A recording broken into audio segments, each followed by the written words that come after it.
All right, what's up, guys, and welcome to Diabetes Talk. I'm your host, Charlie O'Connell, and we are talking tonight about avoiding osteoporosis while improving your diabetes. And this is part of a series of diabetes talks that we are working on where basically we are addressing common comorbidity conditions for people living with diabetes, and osteoporosis is definitely one of the most common comorbidity conditions for people living with diabetes. As always, guys, I want to answer all of your questions, and I want to thank everybody who's joining us around the world. Let's get right into it. So, first thing, what is osteoporosis? Osteoporosis is a condition where the bones weaken because of the natural process of bone remodeling not occurring. And this is an important concept to understand. So throughout our life, our cells are constantly regenerating. And there's an actual amazing metaphysical component to all of our being where the cells in our body are constantly changing. And the cells that are present in us right now are not going to be the cells that are present in us from a year from now or 10 years from now. And we call that, in this case, in the osteoporosis case, a remodeling. That natural process of bone remodeling does not occur when osteoporosis takes effect or somebody develops the condition of osteoporosis. And that can happen for several reasons. People can be genetically disposed to developing osteoporosis. Malnutrition is a definite source and cause of osteoporosis. And that's one of the things that we're going to be talking about in terms of ways that you can avoid osteoporosis.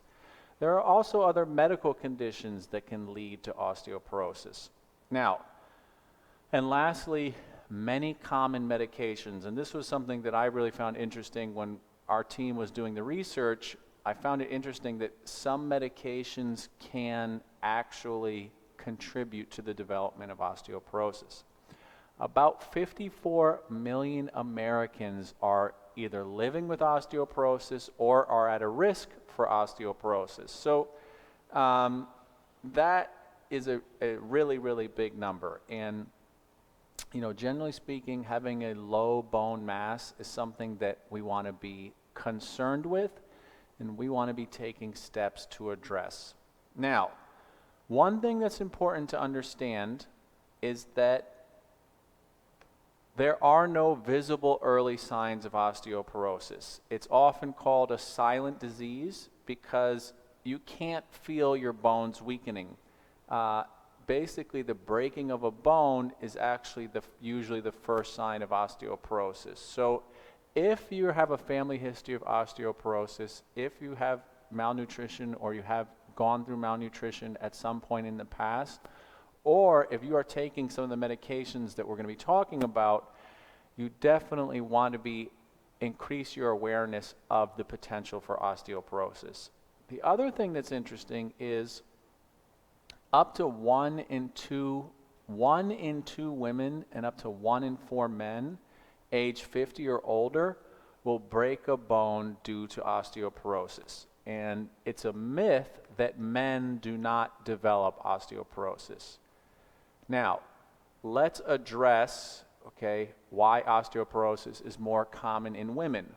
So, in premenopausal women, estrogen produced in the body maintains bone density. That's a very important concept to understand. The estrogen that a woman is producing is contributing and producing bone density.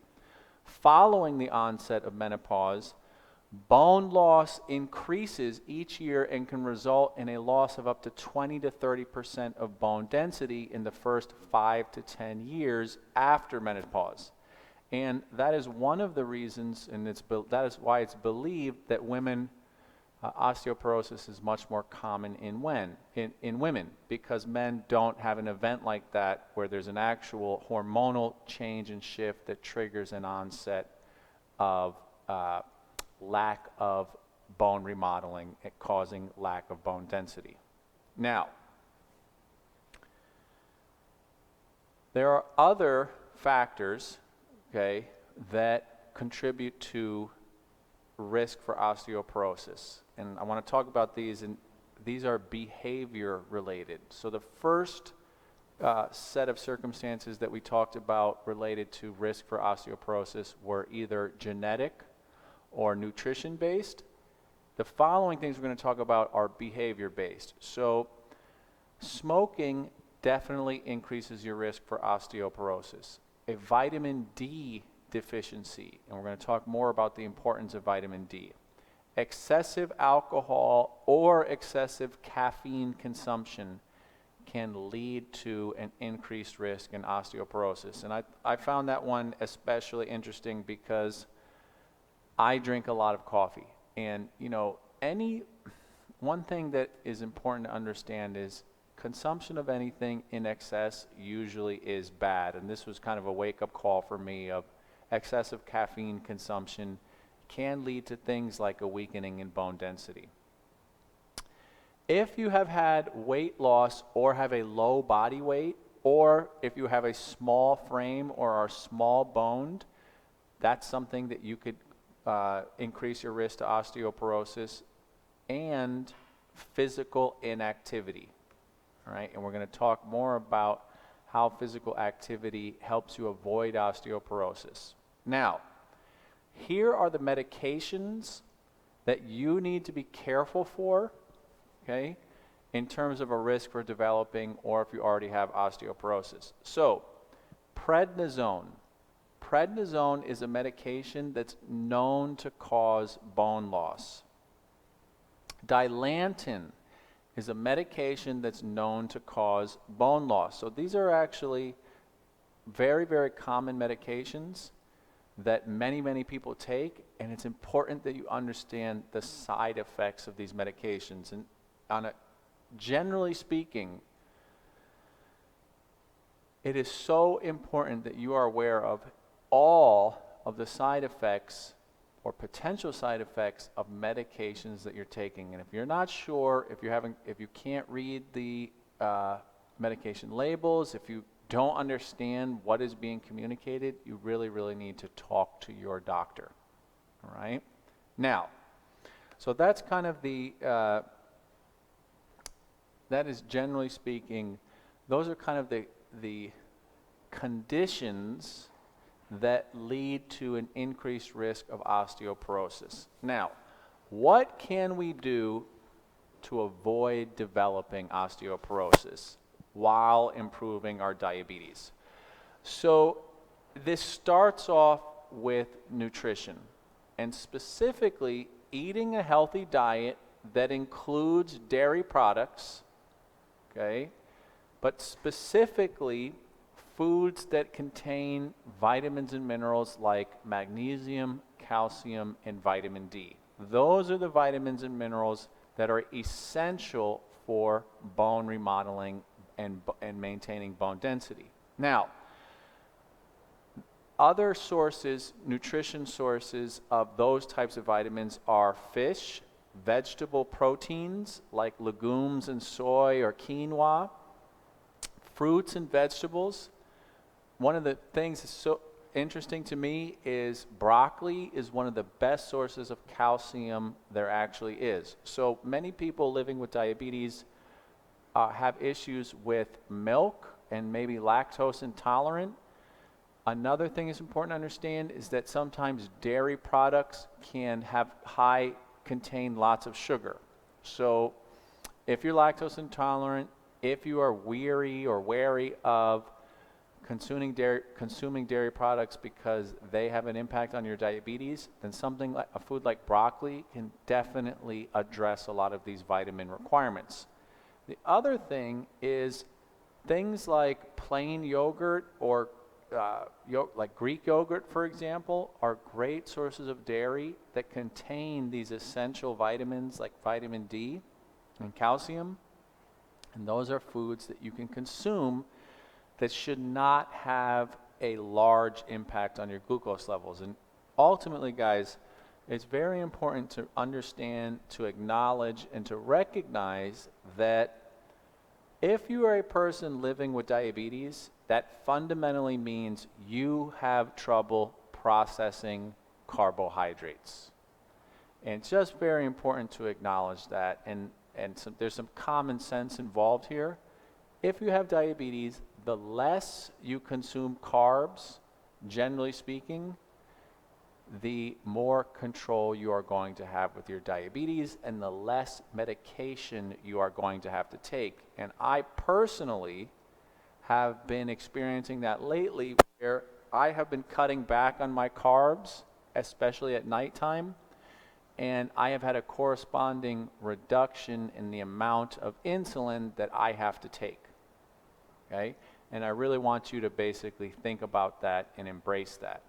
So in terms of osteoporosis and avoiding osteoporosis, it starts with nutrition. Now, the next piece is getting exercise. And you guys know us, our goal is to be your partner in fitness and diabetes, but exercise is actually a crucial key component to avoiding the development of osteoporosis, and specifically weight-bearing activities. So these are activities where you are working against gravity, or your weight is being exerted against your body. That can include water aerobics, dancing, walking, yoga, any activity where you are actively exerting yourself and working against gravity. That is going to help build and maintain bone density. The same thing certainly applies to weight training, and there's several studies out there that basically indicate that weight training and strength training specifically, can help you improve your bone density and avoid the development of osteoporosis. Now, the one thing that you want to be careful with is if you have neuropathy, if you are susceptible to neuropathy, you want to be careful of high impact activities. So what is a high impact activity? A high impact activity is any time there is a impact on your body. And so a good example would be the difference between running and walking. So the technical difference between running and walking is when you are walking, both feet are always on the ground. Whereas when you're running, there is a moment when both feet are off the ground, and that's when you start to have a higher impact on your body. So if you have neuropathy, if you are susceptible to neuropathy, or if you have been told by your doctor at any point to avoid high impact activity, then I want you to be careful with things like running, things like jogging, and I want you to focus more on weightlifting. Okay?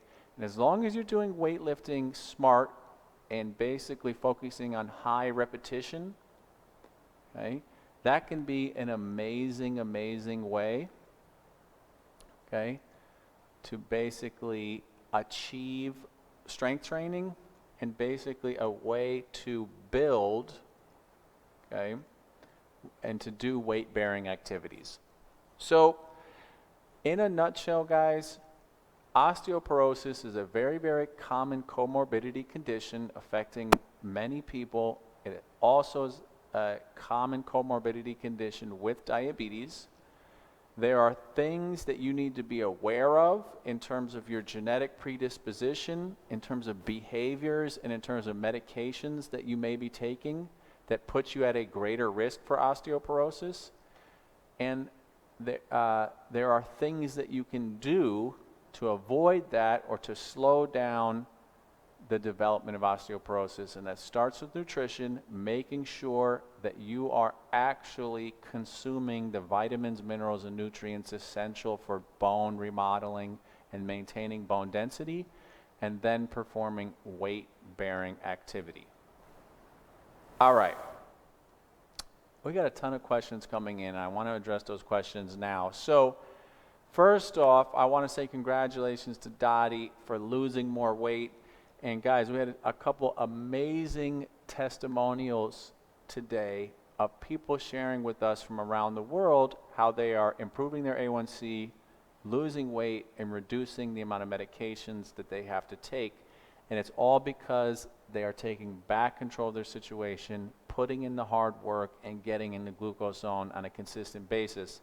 And I want to encourage you, okay, if you are ready to actually start having success, okay, join us in the glucose zone. And guys, it is not going to be easy. If anybody tells you it's going to be easy, they're lying to you, okay? This is not going to be an easy thing to do. It's part of the reason why we are here, dedicated to be your partner and to be your resource when you are ready to actually make the changes, put the hard work in, and basically start taking the fight to diabetes. Now, we had a question come in on YouTube, and the question was, what if I can't have dairy at all? How can I replace it?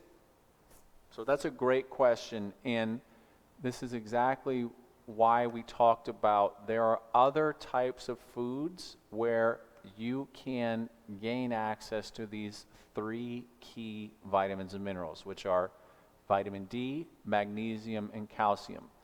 So I mentioned broccoli, for example. What I want you to do is Google. Google is such an amazing, amazing resource. Google foods that contain vitamin D, calcium, and magnesium, and then focus on the foods in that list that you enjoy. All right? And that is really what this comes down to, is that the whole trick to having success with nutrition is finding foods that you like. It is such an important part of this whole thing, okay? So I'm just going to give you a couple examples of foods that are calcium rich, that aren't dairy, okay? But again, I want you to do this research for yourself. But you know, the list is incredible. Sunflower seeds, green beans, baby carrots, figs, broccoli, sweet potatoes, oranges, almonds, butternut squash, rockfish, kelp, sesame seeds, white beans, black-eyed peas, sauteed greens, broccoli rabe, edamame, and sardines. Guys, right there, I just basically gave an entire rainbow, an entire world of different foods that contain calcium. Not a single one of those were dairy related, okay? And so that's really what the key here is. First off, become active in your own health. Become active in your own nutrition decisions, okay? Utilize the internet. We are in the age of information, and the reality is there basically is not a question out there that you cannot find the answer to immediately, all right? And that is, you know, that is the opportunity that's in front of us. What this really comes down to is, are you willing and able to make the change? All right? So, we mentioned magnesium. Magnesium is another key vitamin and mineral that's essential for maintaining bone density. So, let's go over what are 10 magnesium-rich foods. Well, dark chocolate, for number 1, okay, is a magnesium-rich food. Avocados, bananas, spinach, Swiss chard. Guys, generally speaking, the more you can consume fruits and vegetables in their raw form, the healthier you're going to feel, the healthier you're going to be, right? And the more you are going to be making sure that you are actually replenishing and keeping your vitamin, mineral, and nutrient content at appropriate levels, and doing all that you can from a nutritional perspective to avoid things like osteoporosis. All right. I think, guys, we are going to stop at that right there this whole opportunity to share with you guys these common comorbidity conditions, how they impact your diabetes, and practical tips as to how you can deal with those common comorbidity conditions and improve your diabetes, is something that we are really going to continue to do. If there is a comorbidity condition that you have concern with or you want more information about, please send us a comment, leave a comment in this video, reach out to us through the GlucoSezone app. Guys, we have an amazing team of diabetes professionals that are able and willing to communicate and work with you in a very private and secure way to really answer all of your questions. And on that note, I want to thank everybody who joined us on Facebook. I want to thank everybody who joined us on Instagram, everybody who joined us on YouTube, and especially everyone who joined us in the GlucoSezone tonight. You guys are awesome, and I will see you again soon.